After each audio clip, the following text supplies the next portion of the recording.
Hello, everybody. Welcome to this Friday's live stream. It is the first Friday of 2022. Is that right? Yeah, it must be because it's the first live stream I'm doing in 2022. So welcome. One day my camera will focus on my face and not something else. I don't know what it's focusing on, but today we have some very exciting stuff. We're in the middle of CES right now, so I wanted to take today to go over some of the highlights, so maybe some of the lowlights too. I guess we'll see. But I am going to enlist the help of a few of the other contributors on the Reviews.org YouTube channel. So I'm going to be bringing some of them on as we go. We'll see who is able to appear. I know we've got Juan waiting in the wings, okay, but we're going to let him cool his heels for 60 more seconds before we bring him on. So let's see. Before we get to any of that stuff, let me remind you that you can go to reviews.org/giveaways. There it is. Yeah, there it is. Reviews.org/giveaways. Check out that giveaways page. I believe we have some winners that were drawn and notified already. Today, I don't know that I'm announcing any winners. But let me check on what this week's giveaway is. Starting today, starting 2 minutes ago. If you go to reviews.org/giveaways, you can enter to win. Wait, which? Yeah, it was that way. Yeah, I never. It's mirrored. So, if you go there, you can enter a giveaway for a 1-year Disney Plus gift card. This is something you can win even if you're already subscribed to Disney Plus. So. Hopefully that is attractive enough for you to pop over to reviews.org/giveaways. Very, very easy to enter, and would love to see you do so. In the meantime, let's see. William Mack, Happy New Year. Welcome back. Billy, hello. Happy New Year. Andy, Sylvia. Wow, fantastic. Let's see. Okay, so let's talk. Let's talk CES, okay? So we're going to get right into it, and then I may have some... There is some Roku news to talk about in a little while. I'm really, thrown off by why my camera won't just focus on my face. I don't understand, but oh well, whatever. We'll deal with it for a moment. But to talk about CES, let's bring on Juan a little bit. Let's see if he's ready. Okay, hang on just a sec. Yeah, oh, there he is. Oh my gosh. Well, hello there. It's just... How funny is this? I was just sitting here watching this awesome live stream about CES 2022 Roundup and streaming news. I thought and now you were catching up on your correspondence. Well, let me just go ahead and close this up so that we can get to chatting. So, yeah, hey, Juan, how you doing, buddy? Hey, hanging in there, man. It's been a crazy week, even without being on the Vegas show floor. We've had a lot to kind of dig into, take a look at, and cover. Ain't that the truth? Yeah, it's been a lot of news. So for those who don't know, Juan covers the internet side of things for the Reviews.org YouTube channel. So, anything from routers to, internet service providers and their pricing and all that stuff. So a lot of that going on. So Juan, you as an internet person are invaluable to the channel, but I know you have other interests that go well beyond that stuff. And so CES must be like your candy store every year, right? You get to go and just raid the shelves, right? Normally, it's the year that gets us started. Right. Yeah. It's the kickoff. It's the way that we kind of get everyone hyped up, and it's the first that it starts a chain of other presentations and trade shows, and it's also the only time that we ever get to see our friends in person. You're not just like a box in my computer screen. It's like a real person that I can go and make a taco run with, and we can hang out for a bit. I remember when you joined the channel, you were talking about, hey, we're going to get content creators together. We're going to hang out. We're going to, do these content creation parties and all this stuff. And then it's like, oh, COVID. So COVID. Just kidding. So I love this from Juice Neros. It says CES is a convention about vaporware and TVs. And I will say this. This is hilarious and not true, but mostly hilarious. Mostly hilarious. Very hilarious. But I will say this: for those who have never been to CES, maybe you've watched some of our videos in the past where I've been wandering around the floor. Nothing can adequately prepare somebody for the sheer volume of at least a normal CES, right? But so there are different sections of CES, and some of them are more filled with what Juice might be calling vaporware than other sections, right? For sure. Have you ever been down to the floor? It's a basement level where it's my favorite place to be. The Innovation Center. It's phenomenal. And but it's a great mix of like stuff that you can immediately see the use of, and then stuff where you're like, really? You paid how much for this booth to bring this to CES? It's so much fun to wander. It's like you're walking down rows of mall kiosks, like just literally I have enough room to stand a person in a podium and come check out this crazy piece of tech that we've been working on. But one of my favorites was like 3 or 4 years ago, maybe even 4 or 5 years ago, there was a wearable subwoofer. It was like a watch that had this big like pulsing thing that like would sync up to your music, and it felt like your left arm was standing in front of a massive concert subwoofer. And obviously the Lowfelt was the name of the company, and like that's maybe not the most practical consumer device, but then they got optioned by I think Volvo. So like on Volvo for their lane guidance, those sensors are now in Volvo chairs that ripple, so that instead of having like a beep or a light, you can actually feel when your car is driving out of it. And it's those types of things like, the actual wristwatch thing was not really a consumer-facing product, but that's where you find another company comes in, they're really interested in it, and that's where CES gets really exciting, seeing how that stuff kind of inspires other companies. It's almost misnamed, right? We call it the Consumer Electronics Show, which is true for some of the some of the TVs. I won't even say all of the TVs, but but it should almost be the vendors electronics show, or the commercial electronics show, right? For sure. I mean, if you want to keep the C, it's the commercial electronics show. Because it's so business to business all the time. Yeah. Also, let's see, we got this one from Eric. I'm really curious how the whole CES show was from a participation standpoint with COVID. Was it a much smaller show this year? Much of the industry shows in my line of work are getting killed. Yeah, for sure. Last year, it was all digital, and it was a mess. And we all, we struggled to make our way through CES last year. But Juan, what's your experience been this year? How have you liked it? So it for a lot of us that didn't go, there's been kind of the same vibe. And it's interesting, like the people that stayed home and the people that were sort of covering CES news remote, I think there's a feel that this was a bit underwhelming. I had a bunch of friends actually show up in person, and their experiences have been a lot more positive. And it really goes to show, like, when you're on the floor, when you're interacting with other people, there's something there. There's an energy there. There's a spirit there that you can't capture in a live stream.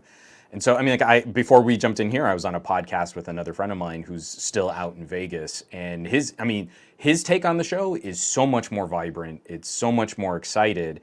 And he was actually there, hands-on, playing with these things, shooting little reels, shooting little video clips of all this stuff. And I think that's one of the things that we're going to have to figure out. They were pretty strict with their COVID protocols. They were giving away COVID tests like crazy, which is pretty remarkable considering how hard they are to buy these days. Like those tests are worth their weight in gold for anyone who attended CES.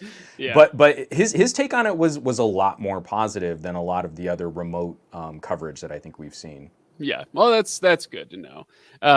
Sylvia says that normal CES sounds like heaven. It's so much fun. It's so much fun. It totally depends on your personality, though. I will say, I'm an outgoing dude, but I'm a natural introvert, and so being pressed between the flesh of 300,000 people is, it gets a little bit much at times. So I don't know about heaven, but it is a lot of fun. Yeah, I dig it. So, okay. So Juan, you did a little short video for the channel. People may or may not have seen it on their YouTube apps. I think they only show up on mobile, if I'm remembering correctly, the shorts, but I'm not sure about that. Anyway, we've been doing some shorts for the last few days, me and you and the other contributors. And one of the ones that you talked about before CES even started was TVs. So, what sort of TV tech are we excited for?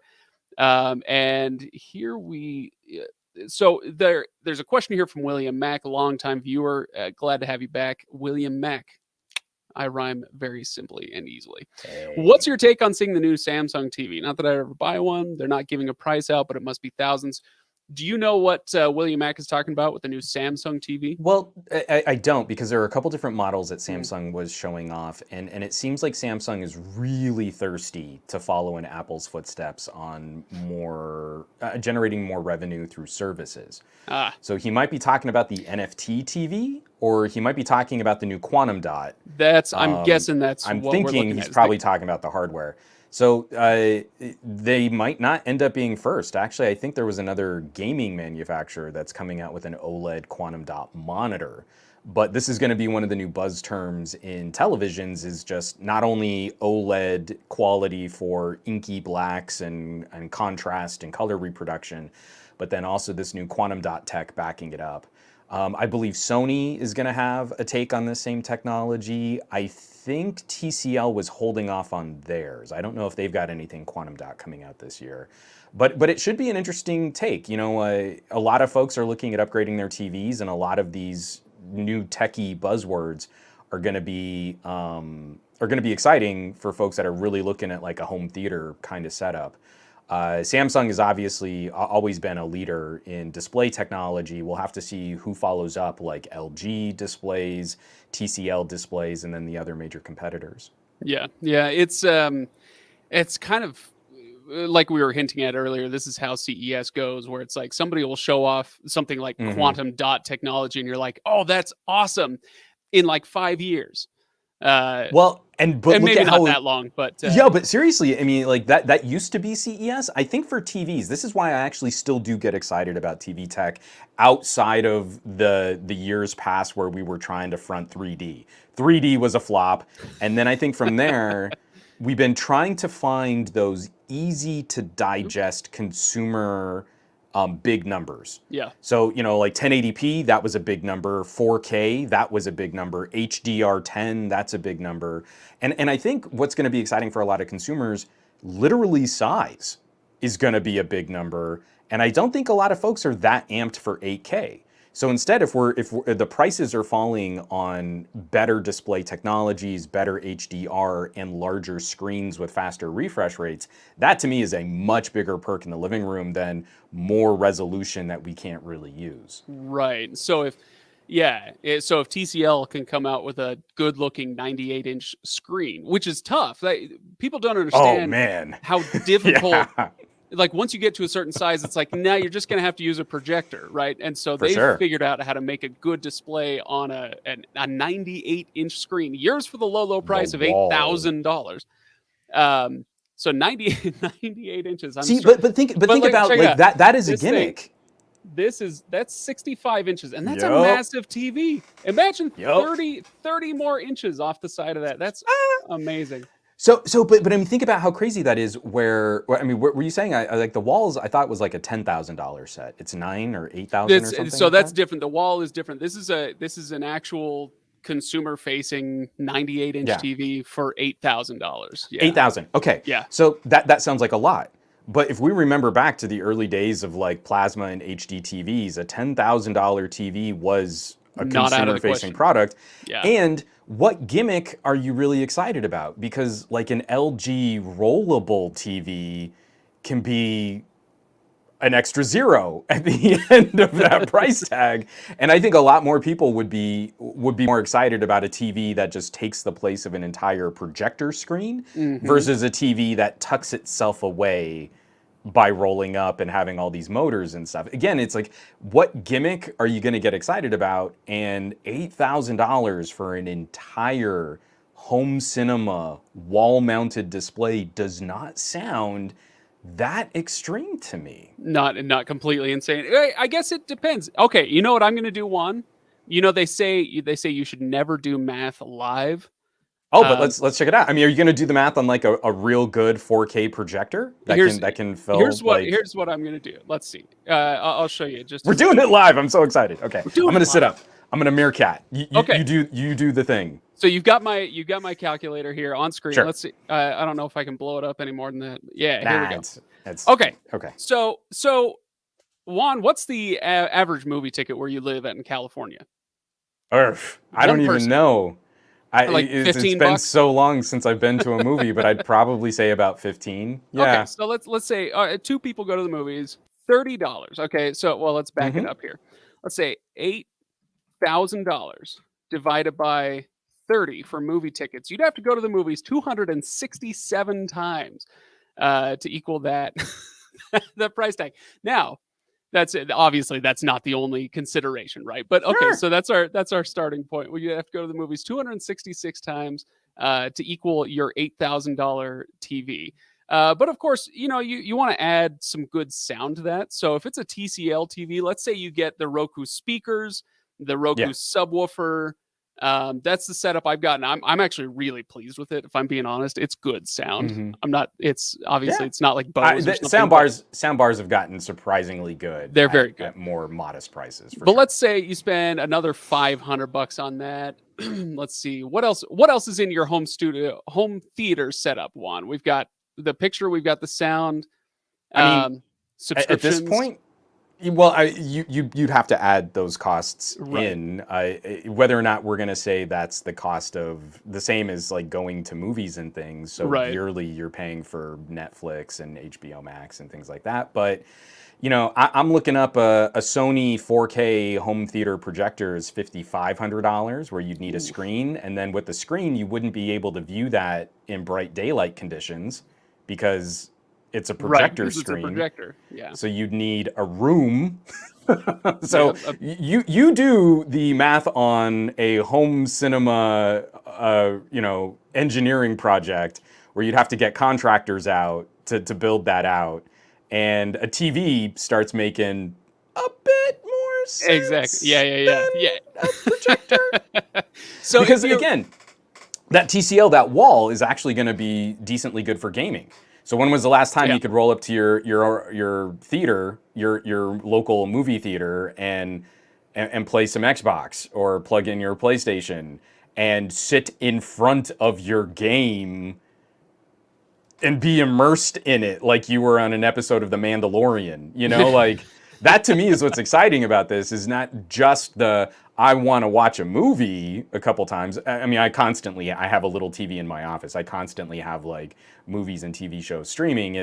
This is replicating an experience that you would be bummed going to your local multiplex and getting the smallest screen for a movie. And now versus what you have at home, yeah. And now you can sit in front of something at home that completely, like, you're watching a Matrix fight, and you actually have to move your neck to like follow the action in your living room. To me, that's kind of worth this price tag. But unacceptable. Again, it's different strokes for different folks out there. I think so. My point with the whole calculator thing, like you say, it's you can make your home theater so good that it's disappointing to go to some theaters. Obviously, you go to like a legit IMAX, that's a different experience. Sure. But like, and let's also, say you spend... my snacks at home are way better than the snacks that you get at a movie theater. So those costs completely obliterate the price performance argument. Ain't that true? Ain't that the truth? Yeah. So if you spend $8,000 on a TV, $500 on sound, another $500 for the year, let's say a yearly cost for streaming subscriptions and all that stuff, you have to go to the movies 300 times to equal that cost. But you don't have to spend that much money, right? So now you can get a really good, and I'm not talking about just good. I'm talking about a really good 4K top of the line, top of the line TV for say $2,500. And you go to Costco right now. You can get it for so easy. Yeah. So let's say you're spending $3,000. You'd only have to go. Then you're essentially spending the cost of 100 trips to the movies. But of course, you're using this for TV and gaming, and I use mine for Spotify because I've got this nice sound system hooked up to it now. I use it for Spotify. Yeah, we're doing the same thing. We stream our music off of it too, and I think that's also what's exciting is when we see at the bleeding edge, like the quantum dot premium display technologies or the ultra large display panels that are coming out. It causes that ripple effect. So what would have been a really expensive 55-inch TV now buys you a really nice 75-inch TV. Yep. I mean, like that entire year to year, the pricing on that has been insane. Watching those price cuts, watching those things fall. I have it's a pretty modest 55-inch, one of the nicer TCLs. I mean, full MSRP on that is like $1,100. It was on sale over Christmas for like $600. Jeez. And you're like, that's how aggressive this display tech is cycling right now. It's amazing. And again, CES kicks us off with all of the new TV conversations, which means last year's TV, which is still remarkable tech. It's just like Costco can't get them out the doors fast enough. Exactly. Here's another $200 off. Please take them out of our warehouse. It's amazing, amazing. Well, Juan, we have another guest ready to join us. I don't know if it's a guest so much as it is a beard. Wow, that was almost a threat. It's a guest beard. That's right. Tashaka, for those who have not met him yet, viewers, meet Tashaka, viewers. You've done live streams with us, but it's been a hot minute. Tashaka covers mobile tech for us here at Reviews.org. So tons and tons of phone reviews. And here's the dirty little secret that the internet doesn't seem to have caught on to yet. Tashaka's videos are as good as anything you're going to get from Marques Brownlee or any other phone tech reviewers you're going to watch. I'm telling you. Shots fired. No, you called him out specifically. He was like, Marques, boom. This is the reason I'm saying this is because his videos are freaking amazing. Obviously, but that just means Tashaka's are that good as well. So anyway, I like to say this because ever since Tashaka came on the channel, I've been blown away with the quality of not just the videos for entertainment value, but the reviews that you do. Very useful. So yeah, I hope people check your stuff out. As Frayden says, Frayden is leaving my camp to join Tashaka's. Apparently, I'm no longer the man. Tashaka's the man. There's room aplenty for we can be the men, the mod squad. Can I just highlight how silly it is? Like, we've never gotten together in person. Like, this is our first trio. Like, is little windows in a web browser. I just wanted to point that out. I just think it's funny how tactical. And then that totally looks like the graphic treatment for a mod squad type thing with the 3 box. You just need the windows to slide in now. All right. Be really... Tashaka, we're talking about CES highlights. Is there anything? I'm going to go adjust my lighting because I feel like I'm in the dark here. But tell me, are there any big major highlights that you want to talk about for the next 5 minutes? Well, I think with CES, it's kind of a Batman kind of thing. You have like Gotham, you have this shiny thing, and then you have the underbelly of Gotham. And that's kind of what CES is, because you have all these amazing pieces of technology that we may never actually see. All these concepts that, the news stations and all the news outlets are going to cover. Oh, here's the robot that can mimic human emotions. And here's this concept car that nobody's ever going to either be able to afford if it does come to market, or, never going to have because it won't. And then you have the CES that is showing us technology that we're actually going to be able to get our hands on. And some of it is things that we may not see in its exact iteration as it's shown at CES, but it may come to market in a fashion that is appropriate or for the supply chain and for our current technology. So, we saw like Samsung had their triple folding display device, and I know a lot of people were enamored with that and thought it looked pretty cool. And definitely, we're seeing, I think the big tech in terms of mobile would be folding displays. Everybody's trying to get out a really awesome folding display. We saw TCL had them.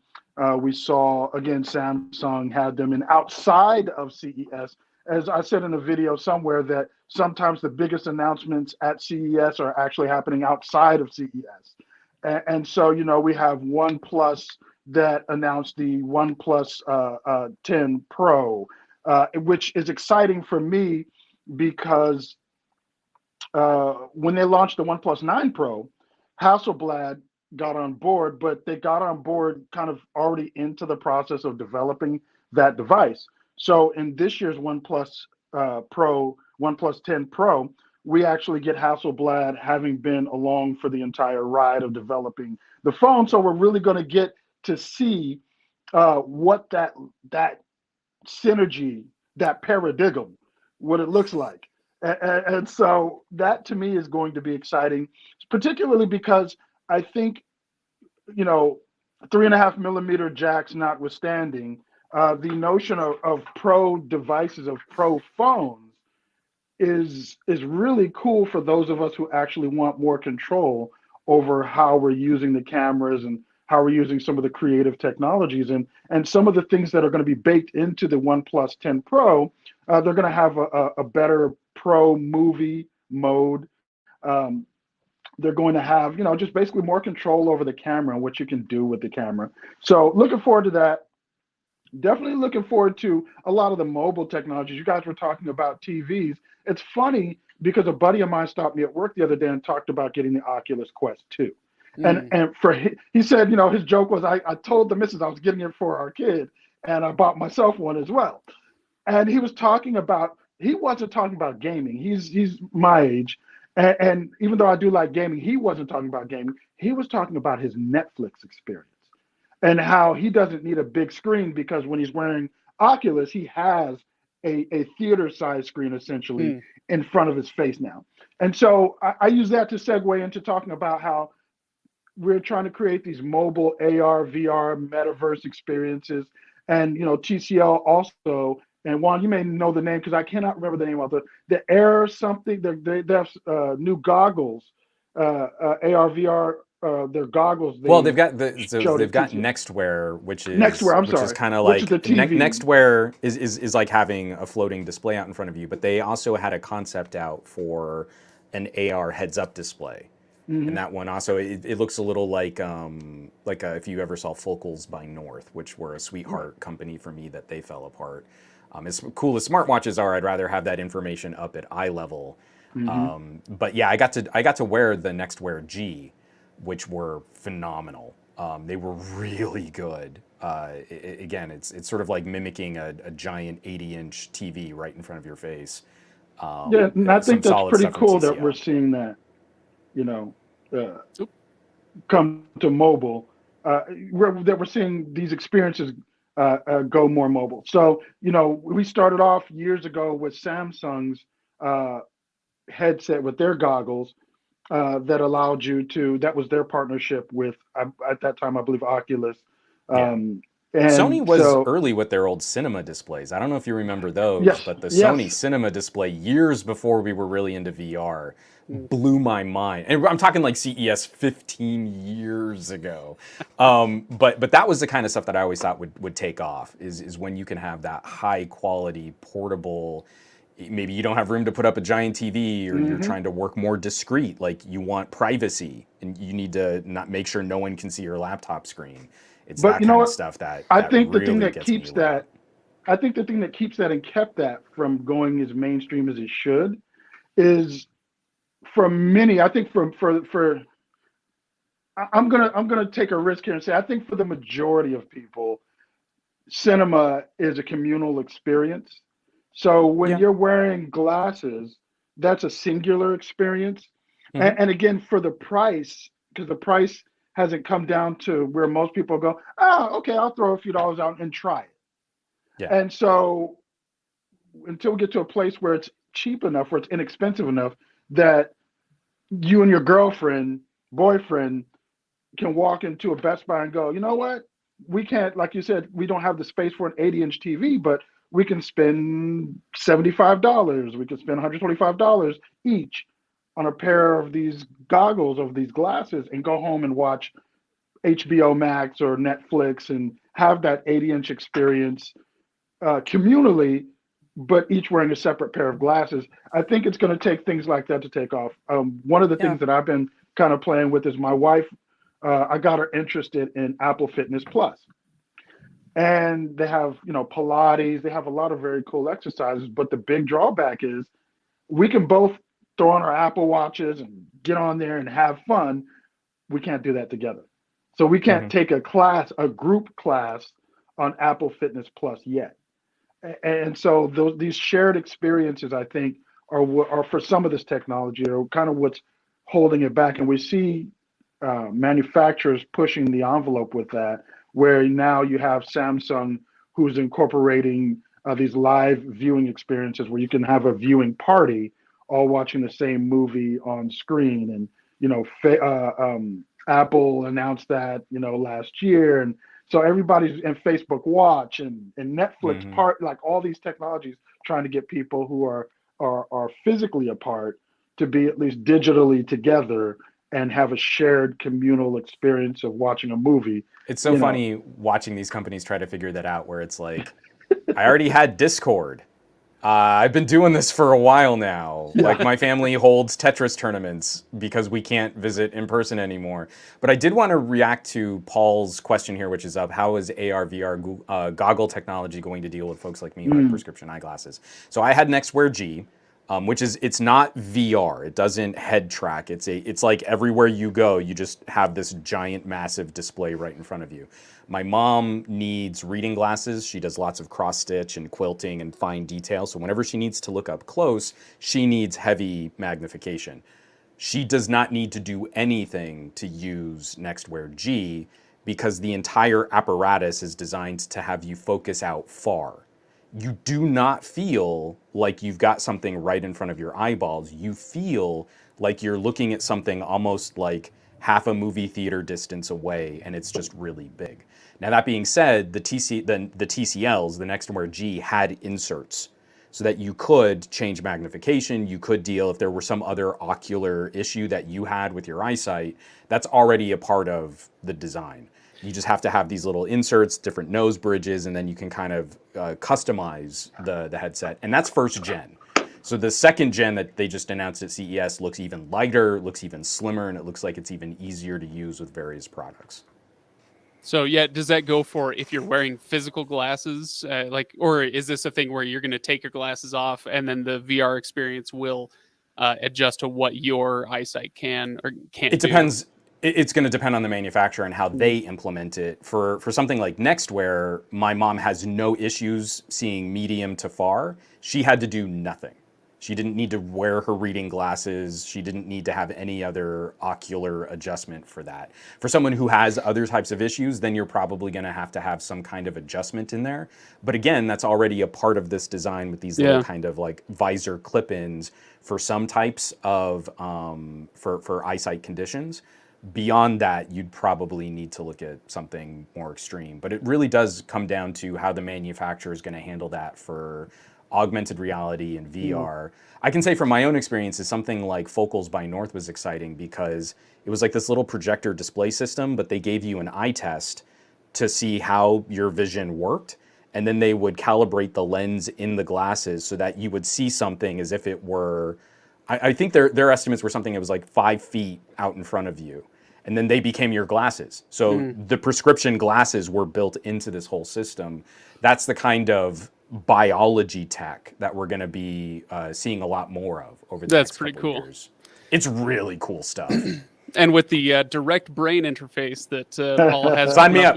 I'm ready now. I want to do be it now. plugged in. I just want to be plugged into the old cool Matrix, not the new janky one. That's my only request. But bring back the 3.5 millimeter jack and then just make it a 3.5 millimeter. And that way we have a universal standard for the connector. So no, USB-C. I'm good. USB-C. Yeah. Quick file. No, take it analog. Plug me into my Gundam. Plug me into my Eva. One of the two. I'll take either or. I'm okay. If I can go back to the mobile tech for a second, for Tashaka, this is something that's been on my mind for a little while, and Eric brings it up as well. He says driving the price point down on a foldable cell device would be the ticket to get in the hands of more people and not make it such a fringe technology. Okay, fine, granted. Not to mention the foldable use cases and user experience is still kind of half baked in my mind. Okay, so Tashaka, I want to run something by you, and you tell me if I'm crazy or not. Ooh, okay. Who's the cool one here? Clearly Juan. Okay, fine. Times 2. Okay, times. Jeez. I've got like 5 more. The life of a if you want, reviewer. I'll go get props. You guys keep talking. I'll mute. Okay, so I have here, Tashaka, I've got my TCL 8 Pro. Yeah. TCL 8 Pro. I had this for a year and a half, maybe something like that. It's been great, but if you look close, what's that on the corner? Yeah. Somebody's dropped it. They did their phone. What's this? Okay. Oh wow. So yeah. Anyway, it's only been in the last few weeks, so now I'm thinking about replacing it, and what am I going to replace it with? Anyway. But I will say this, with a foldable phone, whether it's the vertical fold that Juan's shown us, or maybe is it the Motorola Z Flip, the one that goes Samsung has their the Samsung one. Yeah. Yeah. Anyway, whatever it is, I'll tell you one use case right now is the idea that if I dropped this phone, it might scuff the outside of it, or whatever case or protective layer I have on it, but the screen is suddenly more protected than it was before. Mm-hmm. Am I crazy, or is that not a thing? With the first iterations of these phones, the screens weren't as durable. With the second generation devices, they're making them more and more durable. Yeah. So I don't know that that's a thing right now. Like, I've got the displays on the inside, so they're going to be better protected. Right now, we're just trying to get past the crease being in the device. Mm-hmm. So with Xiaomi, we finally have had a device that a lot of reviewers, I haven't had my hands on it, but a lot of reviewers are showing with the Xiaomi foldable that there is no crease. There's no discernible crease. Right. So I think manufacturers are focused right now on the supply chain and the manufacturing process to create, pardon my pun, but a seamless experience in the folds, and being able to create this product that kind of doesn't take you out of the moment, if you will, with having this crease in the middle of your display. So we've got a ways I to remember go before that. The first one that I ever saw was it was one of the hamburger folders, not the hot dog folders. Mm-hmm. I'm going back to elementary school, right? And the thing about that one was that the screen, the material they had to make out of was so thin to make it bendable that you could feel the components, the electronic components underneath your finger as you're swiping and as you're using your thumbs on it. And that threw me off. I know it threw a lot of people off. So I just used it as a massage. So if I've been editing all day, it was a nice, ripple. That's great. Yeah. Oh, the braille underneath my screen. I need us all to do that again, and somebody needs to gift that screen for us. Oh, yeah. Oh. So one of the things that's kind of a misnomer on price, and the TCL folks have been very upfront about this, the bending screen technology isn't really one of the major costs. It's the surrounding infrastructure. You make a phone with moving parts, and you want it to be durable because phones gotta survive a lot.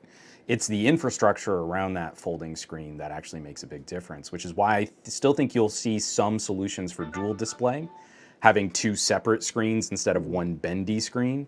The hinges on that make a lot of difference. But it's one of the things that we kind of have to get over in the tech commentary is the worth itness. As soon as you put a moving part on a phone, you have to accept that that's going to be about a $500 price increase. And so then you can't go, but my iPhone has more giggle flips and megapixels for the same price. And you're like, yeah, but you can only bend your iPhone once before you can't bend it anymore. So this is one of the big problems is you can always move the goalposts. You can always say an iPhone has more storage for the same price. And you're like, yeah, but the whole point is that when I don't want to have to carry around a tablet, I've got this extra real estate built into the experience. Yeah. Or I can do crazy office style multitasking on two discrete separate displays instead of having this one sort of skinny candy bar screen. We won't really see prices drop on this until these become a bit more comfortable and people are okay also using mid-ranger components. That it's gonna be like an $800 to $1,000 phone, but maybe it doesn't need to have the fastest, most powerfulest processor. Maybe it doesn't need to have crazy amounts or gobs of storage. We won't really see that until consumers can kind of grasp the different price pros and cons and navigate that in a way that makes sense for their needs, as opposed to this is the one thing that Samsung does and it's $2,000. So there's your option. There's your folding tablet option right there. Well, and if you look at which phone did the best for Samsung, the Flip, you know, that one, it was at the right price point. It met the needs of consumers. And honestly, I reviewed the first gen Flip, and the first thing I said when I had that in my hand is this thing looks like a makeup compact.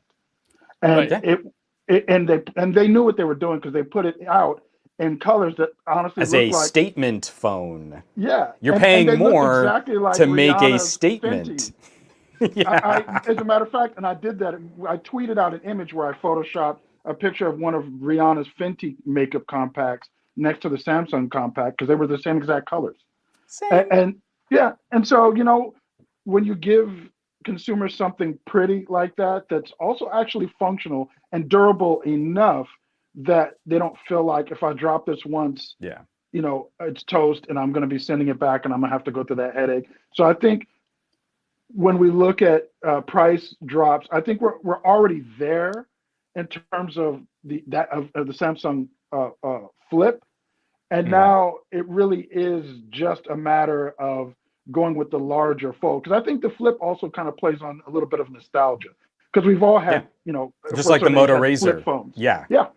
So people, I think cerebrally they make that connection between their old flip phones and this Samsung Flip, and it's cute and all those things, and it's spending some time with the Z Fold 3.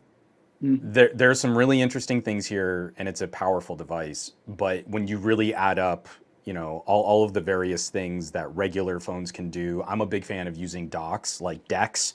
You can plug your phone into a laptop dock and turn it into a proper PC. The Fold starts to make a lot less sense to me, where the Flip, I think, was a much better consumer-facing push for Samsung this year. And again, it's more familiar. Consumers understand you open it and you have kind of the same phone that you always had, but then it closes into a different, smaller form factor. And then it's kind of like having a pocket smartwatch. So you have that little notification ticker where you don't need to open the phone every time that you want to get information. The Flip, I think, actually served the foldable mission the best out of all of these kind of high concept devices that came out last year. Yeah. And Juan, I like the way you put it when you talked about moving the goalposts. You know, we do it constantly. We're going to keep doing it. But I think, you know, when we as consumers are thinking about technology, we look at the goal line as like, that's the thing I need to get across. And that's where the best tech is that was just invented today. But it's always been the case that like that end zone, really tough to get to. And you got to have some serious scratch to buy your way into that end zone, right? And so I think it's much more helpful. Like, and once you get to where that tech is, it's like the goalposts have been shifted. And now that's another 30 yards down the field. And so I think it's much more useful to talk about you know, when we're talking about driving the price down and, you know, fringe technologies and statement pieces that Tashak is talking about with the makeup compact phones and all that.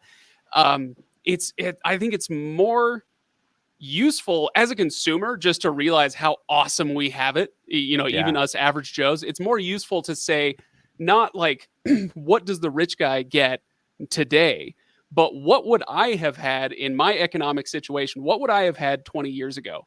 Or in my grandparents' generation, or, you know, or 5 years ago, or 10 years ago, what 5 years ago is shocking. It's crazy. So you look at what you have in your pocket or on your wall or whatever. You look at what you have now versus what you had 5 years ago or what you would have had 20 years ago, and it's crazy. I'll jump in here, and I really want to hear.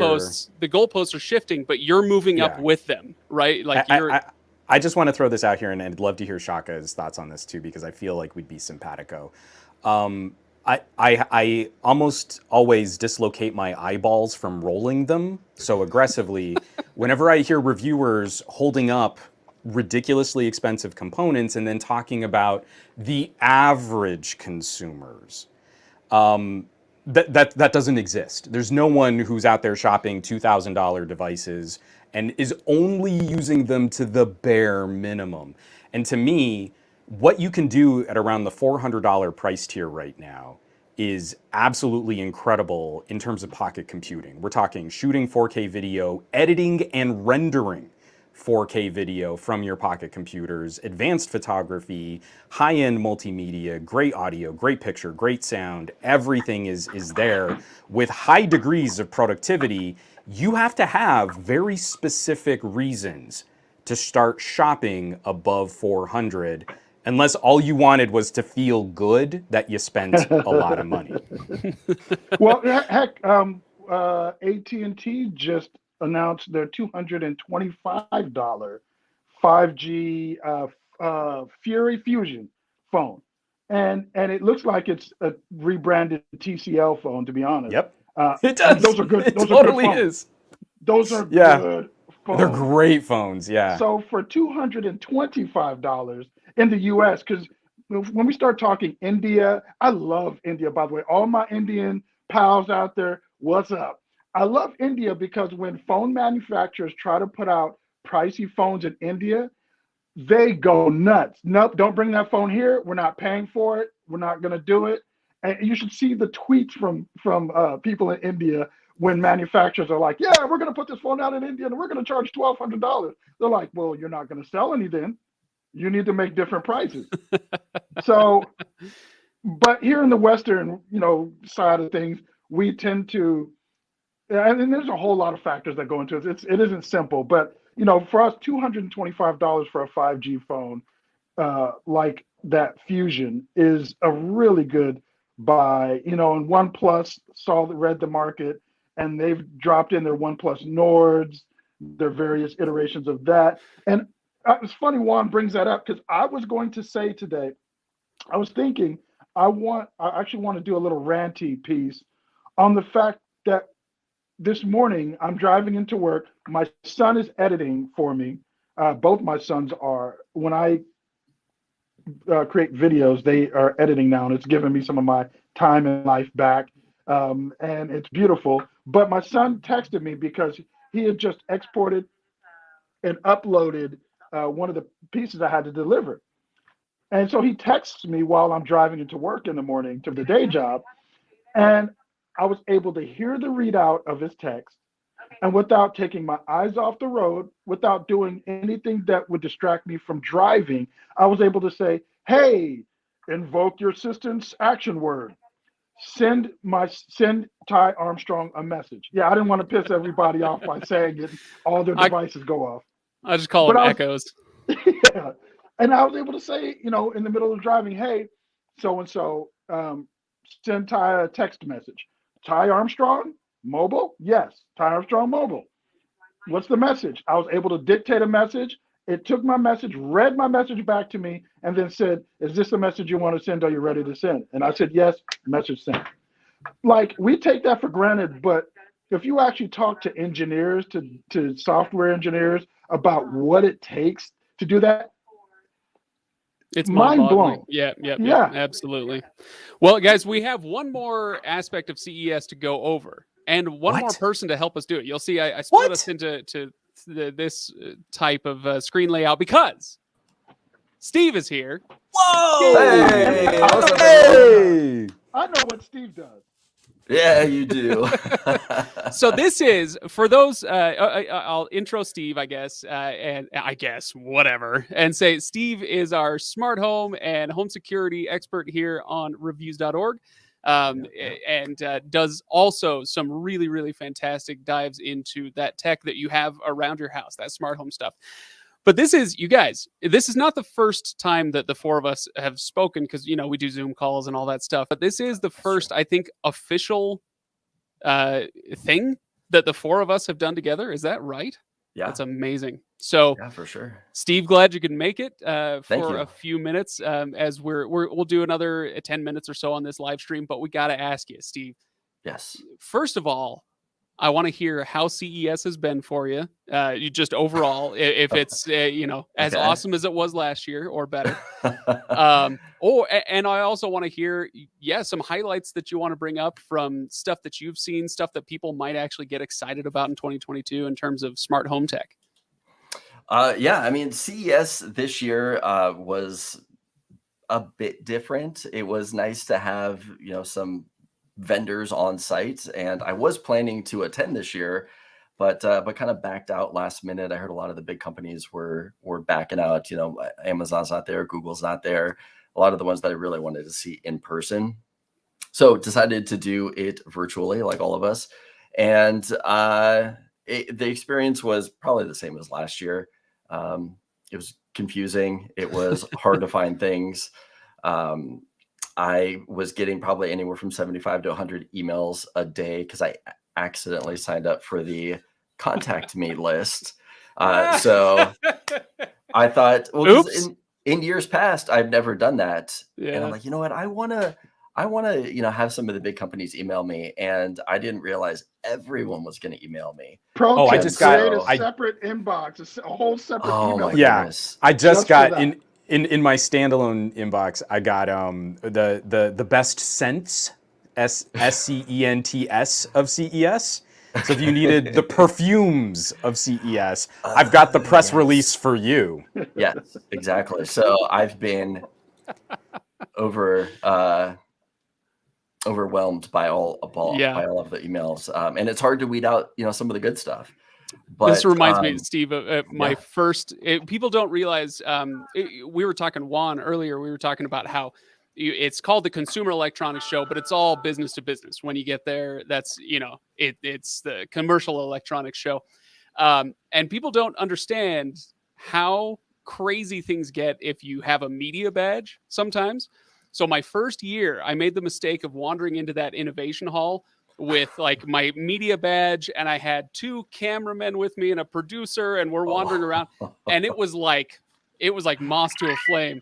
Oh my goodness, and so and that's in person on the floor. Your inbox, forget about it. Everybody's wanting to get covered, and some of them deserve it, and some of them don't.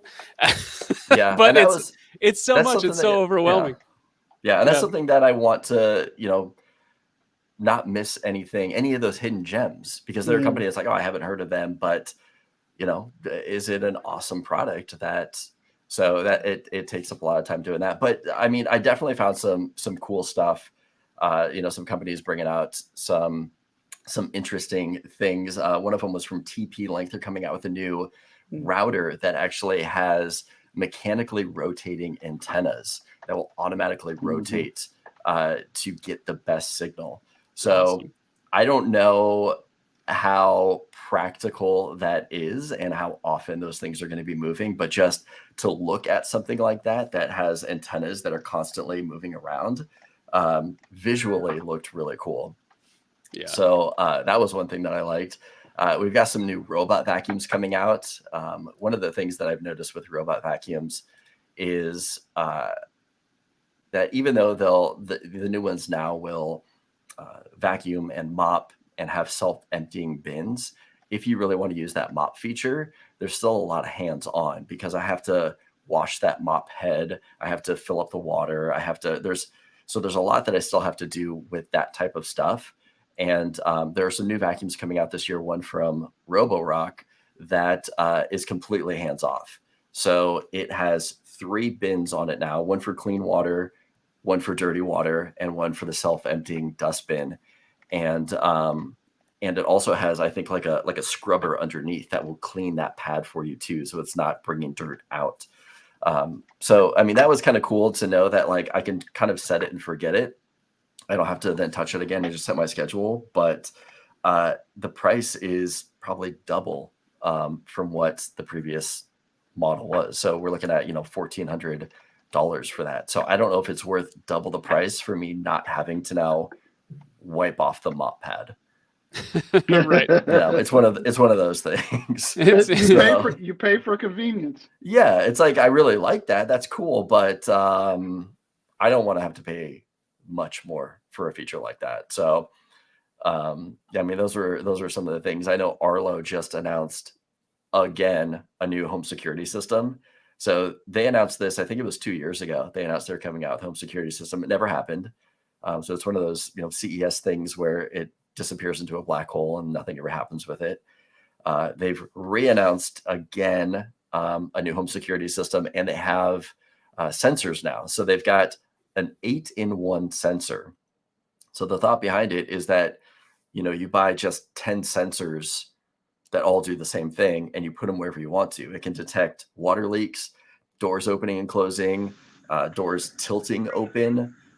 We've got light sensing, temperature sensing. Everything's built into one unit, and you just put them wherever you want to.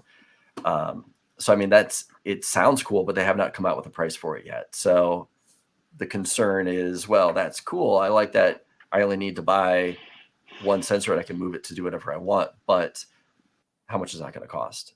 Is it better for me to just pick the specific sensor that I want and then put it where I want to? Say for like a leak sensor, I don't need 8 leak sensors, around my house. So it'll be interesting to see if it comes out, right? And what the price point's actually going to be for this. That's been one of the more frustrating things about CES in days past is you see something really cool and you're like, I can't wait for that to hit the market, and then 8 months later they're like, yeah, we're gonna pull back and retool, and then you never hear about it again. Yeah, it happens sometimes. Or to the same token, like literally something like that, given all of the manufacturing constraints, I bet you if you were to point blank ask someone at Arlo, like, so what is this going to cost? They don't know. Probably, we don't know how much it's going to cost to manufacture and distribute this product yet. Yeah. Anyway, so yeah, that could be some pretty cool stuff. I have loved this live stream being the official Googler of the group. Trying to find, like, really quickly find the things that you guys are talking about. You're on point, man. You were pulling those up quick. I was very impressed. Yeah. So yeah, there's been some really cool stuff. We do have a couple more minutes. Oh, Tashaka left us, but you know what? Let's bring him back. There he is. He made me sad, but now I'm happy. Let's just open it up. Is there anything else in the last couple minutes that you guys want to talk about that you found exciting or interesting from this year's CES? We've already talked about the 98-inch TV. That certainly jumped out to me. But Steve, anything else from your... Oh, sorry, Juan, looks like you're ready. No. I mean, if Steve's got something, he can... Oh, no, go for it. Go for it. Oh, I was just going to say, like you were saying, it's not necessarily exciting because we know the pricing and the details and when we're going to get our hands on them, but it's those little glimpses like the Sony PlayStation VR refresh. So home gaming, virtual reality, I feel like VR was one of those hot techs that kind of fell into a bit of a holding pattern over the last 2 years. So finally seeing Sony taking the wraps off of what their strategy is going to be for their follow-up was really interesting to see. I'm still in that holding pattern of trying to buy a PlayStation at MSRP. I refuse to play ball with scalpers, so I still don't have my PS5. But knowing that, sort of in that time frame, like I'll have a VR solution ready to go when I can get one, was at least kind of interesting to see. Mm-hmm. Well, we do have one request before we go here, and that's from Frayden, who wants Juan to do a review on Netgear's Powerline adapters, which... Powerline is fun, yeah. Which, I don't mean to brag or anything, but hey. Oh, right there! Look at that! It was really, it tested my abilities as a Googler to type in Netgear Powerline adapter, but I did it. So the big problem, and I want to spend some time with these. It's very prescient of this commenter to bring that up right now. The problem that I've always had with Powerline is I've never had my own isolated home. I've always been in a condo or an apartment. And one of the things that messes up Powerline is major appliances in the path of your electrical outlets. And so you might not even know, like, this line might share power with someone else's dishwasher. And so you're trying to get a data signal kind of going over those cables. So I've always had middling experiences with Powerline because of that. I don't think they're great for apartment or condo living because you can't control everything that happens there, but they're such a good solution if you've got your own kind of controlled electrical environment. So I definitely want to spend some time with one of those, and because we just moved to a new condo, I kind of want to see, like, how dirty is my power, and this is kind of one of the best ways to test it. Well, you heard it here first, the preliminary review of the Powerline adapter from Walmart. Powerline is such cool tech, and if you can't run Ethernet throughout your home, this is one of those, like, kind of, again, it's under the radar sort of solutions, and it works a lot better. Again, if you have your own home, it works a lot better than people realize. Yeah. All right. Awesome. Well, gentlemen, any parting thoughts before we call it for today? And I do my pitch for the giveaways. We good? Okay. Have fun with technology. Yes. I am. By the way, Tashaka's iPad gave up the ghost, as he put it. So I hope that doesn't mean permanently. I hope it just ran out of batteries. But haha, fill in it just works joke. Okay, I'm done. I'm done now. I'm done. So I do want to remind everybody to go to reviews.org/giveaways. You can do this every week. Bookmark this page. This week, if you go there right now, it should be open. You can really easily put in your name, your email address. I think that's about all it takes, and you'll be entered to win a 1-year Disney Plus subscription this week. Wow, nice. And that is available to those. You don't have to be a non-Disney Plus subscriber. You can still use it. It's basically like a Disney Plus gift card. You plug it in, and it'll charge that instead of your credit card or whatever.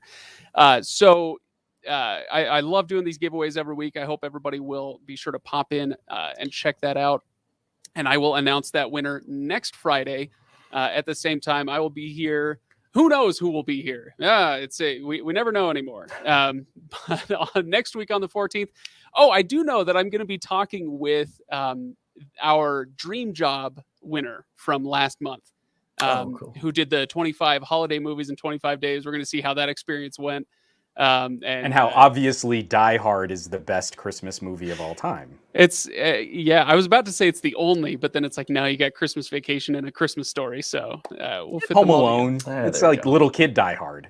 Yeah, that's, we went and saw. I took my kids to see the Utah Symphony play Home Alone live. That's cool. Yeah, those are fun. That was a lot of fun. So, yeah, that was cool. Anyway, so Steve, Juan, and for the absent Tashaka, thank you guys so much for popping in. Of course. And thanks to everybody else for watching. And, I will see you next week at 2 p.m. Eastern right here. And, we'll call it there for today. See you guys.